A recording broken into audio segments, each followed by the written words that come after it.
Good evening students. आज जो अपना पेपर हुआ है वो क्रिया टॉपिक पे हुआ है। तो देखो इसके जो प्रश्न थे उनको हम आज देख लेते हैं कि इसमें पहला प्रश्न है कि कौन सी क्रिया है जो लिंग व वचन के आधार पर बदलती है। क्या कहा इसमें कि वह कौन सी क्रिया है जो लिंग व वचन के आधार पर बदलती है, अर्थात किस क्रिया का कौन सी क्रिया लिंग व वचन बदलने पर बदल जाती है। तो ऑप्शन में है आपके सकर्मक, अकर्मक, सहायक, सजातीय। तो इसमें आपके सहायक क्रिया होगी। आपको कल ही बताया था मैंने कल वाले वीडियो के अंदर कि जहाँ वाक्य के अंदर लिंग व वचन बदलने पर क्रिया बदल जाए तो वह सहायक क्रिया होती है। जैसे आपको बताया था मैंने, रहा है, रही है, ता है, ते है। जैसे राम बाजार जा रहा है, तो वाक्य में राम का लिंग पुल्लिंग है। यदि हम यहाँ पर स्त्रीलिंग करेंगे तो यहाँ पर जो लास्ट का रहा है शब्द है, जो सहायक क्रिया है, वो बदल जाएगी। ठीक है, जैसे सीता बाजार जा रही है। तो देखो इसमें सही हो गया आपके सहायक क्रिया। अब हम दूसरा प्रश्न लेते हैं, निम्न में से कौन सी क्रिया सदैव आज्ञार्थक होती है। तो ये मैंने आपको कल बताया था कि जो मूल क्रिया होती है वाक्य की वो सदैव आज्ञार्थक होती है। क्रिया का जो मूल रूप होता है वो मूल क्रिया कहलाता है। क्रिया का मूल क्रिया कहलाता है। जैसे हंसना तो हंस, चलना चल, लिखना लिख। जब हम इनको देखते हैं, इन मूल क्रियाओं को, धातुओं को देखते हैं तो ऐसा लगेगा जैसे कोई आज्ञा दी जा रही है, जैसे हंस, लिख, पढ़ आदि। तो मूल क्रिया सदैव आज्ञार्थक होती है। फिर तीसरा जो प्रश्न है वो है कि यदि वाक्य में क्रिया के स्थान पर संज्ञा शब्द आ जाए तो वहाँ कौन सी क्रिया होगी। तो दोस्तों इसमें आपके नाम धातु क्रिया होती है। जहाँ पर वाक्य में क्रिया के स्थान पर संज्ञा, सर्वनाम व विशेषण आ जाते हैं या लतियाना, बतियाना, जुतियाना ऐसे शब्द आ जाते हैं तो वहाँ पर नाम धातु क्रिया होती है। तो तीसरे का होगा स। चौथा प्रश्न है कि वह कौन सी क्रिया है जो कभी नकारात्मक नहीं होती। तो यहाँ पर चार ऑप्शन है आपके, पूर्वकालिक क्रिया, नाम धातु क्रिया, प्रेरणार्थक क्रिया और संयुक्त क्रिया। तो इसमें आपके संयुक्त क्रिया जो है वो कभी भी नकारात्मक नहीं होती, क्योंकि मैंने बताया था वाक्य में दो क्रियाएं होती है, साथ में कुछ शब्द दिए थे जिनमें आरंभ, समाप्ति, अवकाश, निरंतरता, नित्यता, अभ्यास, व्यवस्था एक्सेट्रा, इनका भाव होता है। यदि आप इन वाक्यों को नकारात्मक कर दोगे तो वो ये जो भाव है ये सभी के सभी समाप्त हो जाएंगे। फिर पांचवा आपके प्रश्न है कि निम्न में से अकर्मक क्रिया नहीं है। तो कहने का मतलब ऑप्शन में 3 तो अकर्मक क्रिया है और एक सकर्मक क्रिया है। तो पहली है थकना, बी देखना, स रोना और द हंसना। तो यहाँ पर ब जो है ये क्या है, सकर्मक क्रिया का उदाहरण है। तो इसका सही जवाब होगा ब। आप इसको क्या व किसको लगाकर देख सकते हो। फिर छठा जो प्रश्न है वो है कि निम्न में से सकर्मक क्रिया नहीं है। तो उसी प्रकार 3 तो यहाँ पर क्या है, सकर्मक क्रिया है और एक अकर्मक क्रिया है। तो देखो विकल्प में है खाना, धोना, खेलना, थकना। तो यहाँ पर थकना जो है वो अकर्मक क्रिया है, अर्थात वह सकर्मक क्रिया नहीं है। तो उत्तर इसमें क्या होगा, थकना। 7वां प्रश्न है, राम ने धर्म की लड़ाई लड़ी।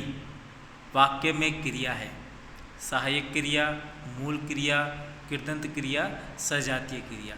तो दोस्तों यहाँ पर सजातीय क्रिया है, क्योंकि मैंने बताया था जहाँ वाक्य में कर्म व क्रिया एक ही धातु से बनते हैं वहाँ पर सजातीय क्रिया होती है। तो यहाँ पर लड़ाई और लड़ी लड़ धातु से बन रहे हैं, तो यहाँ पर क्या होगी, आपके सजातीय क्रिया होगी।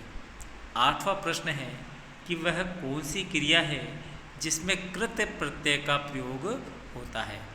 तो ऑप्शन है कृदंत क्रिया, अकर्मक क्रिया, सकर्मक क्रिया, कर्ता क्रिया। तो तो यहाँ पर आपके कृदंत क्रिया जो है वो सही होगा। ठीक है, तो 8वें का जो उत्तर है वो क्या है, कृदंत क्रिया। फिर 9वां है, राम जी वनवास से लौट आए, वाक्य में कौन सी क्रिया है? अकर्मक, सकर्मक, द्विकर्मक, पूर्वकालिक।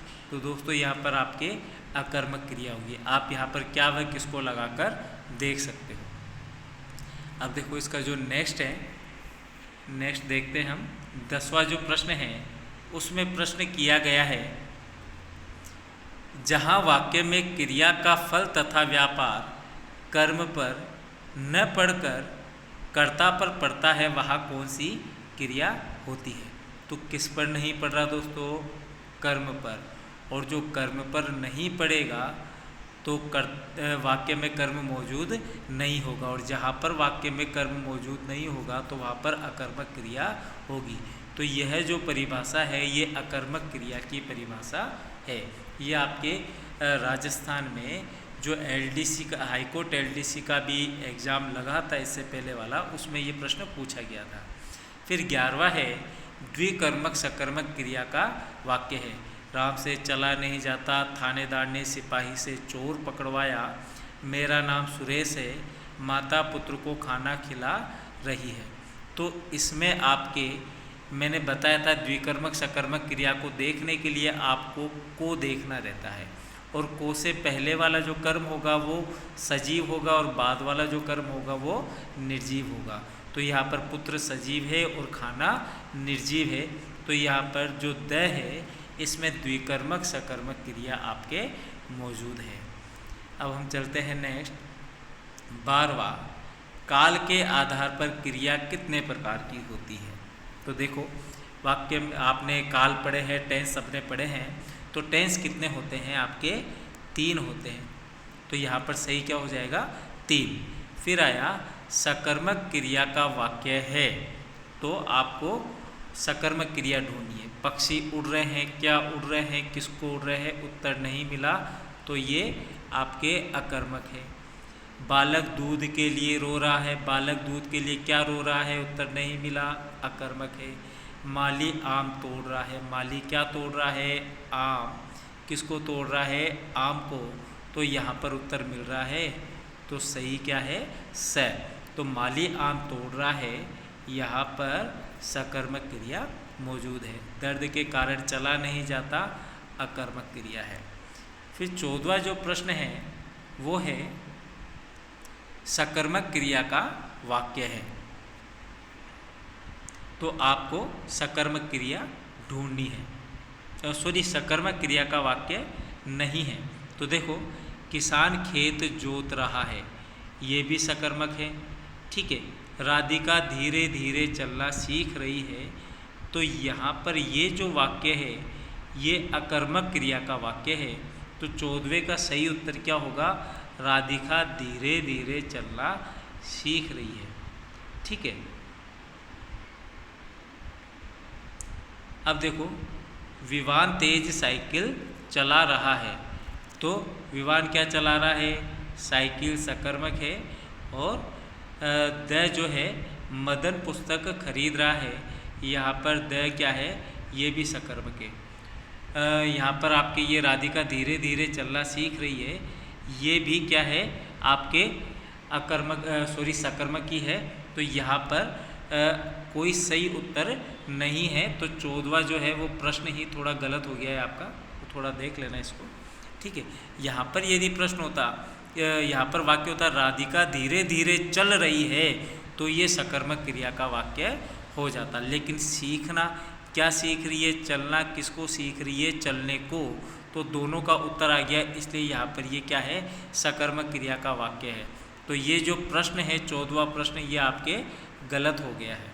ठीक है, 15वां देखते हैं, निम्न में से किस वाक्य में पूर्वकालिक क्रिया का सही उदाहरण है? राम जीवन से लौट आए, नहीं है। विद्या 18 वर्ष की होते ही नौकरी लग गई, तो यहाँ पर ब जो है पूर्वकालिक क्रिया का उदाहरण है। गुड़िया खेल रही है, सकर्मक क्रिया है। अध्यापक बालक से पाठ पढ़वा रहे हैं, प्रेरणार्थक क्रिया है। तो 15वें का सही क्या होगा? विद्या 18 वर्ष की होते ही नौकरी लग गई। तो ये हो आपका पेपर जो है पूरा सॉल्व हो गया है। आशा करता हूँ कि आप सभी लोगों ने एकदम सही उत्तर दिए होंगे। ओके दोस्तों, धन्यवाद।